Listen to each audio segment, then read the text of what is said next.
नाज़रीन, मीरवाह गोरशाणी के मुख्तलिफ़ गोठन में चौपाए माल में वबाई बीमारी पखड़जण सबब ढोर मरण लगा आहिनि।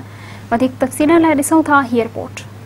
जी नाज़रीन, असां हिन वक्त मौजूद आहियूं मीरवाह गोरचाणी जे गोठ हाजी अब्दुल्ला खान नवाणी में, जिते हिते माण्हुनि जो माल में ओचिंती वबाई बीमारी अचण करे हिते कीमती लखें रुपयनि जो माल मरण लगो है।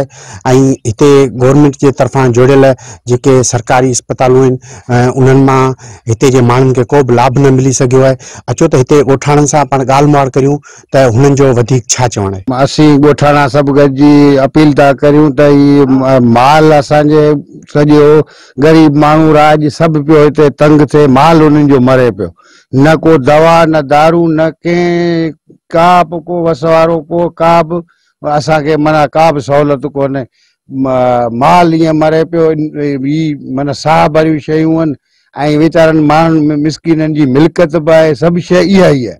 त वसवारनि खे अपील था करियूं त इहो असांजे हिननि माल लाइ वञनि कुझु साह वारी शइ ते को अहसासमंद हुजे। असांजे माल जी वैक्सीन कराई हुजे, MP MNA खे वज़ीर आज़म खे वहाँ के एतिरी है, असां पंहिंजे माल जी वैक्सीन कराए नथा सघूं। हिकिड़ी सुई आहे 500,000 रुपए जी आहे, लाखे रुपए जो नुक़सानु असांजो थिए पियो।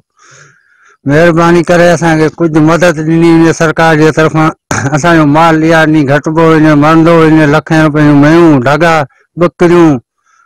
महिरबानी करे असांजो अर्ज़ु था करियूं सरकार खे तो कुछ ना कुछ मदद कई। को भी ना वैक्सीन लाए ना खबरचार वठण वारो को भी डॉक्टर अहिड़ो ना आहे। गुज़ारा है, माल मरे पियो, उन लाइ को सरकारी डॉक्टर ना आहे। असांखे जेकॾहिं डॉक्टर आहे त असांखे इहा ख़बर कोन्हे त डॉक्टरनि जी अस्पताल खे हिते को अचण लाइ तयार कोन्हे।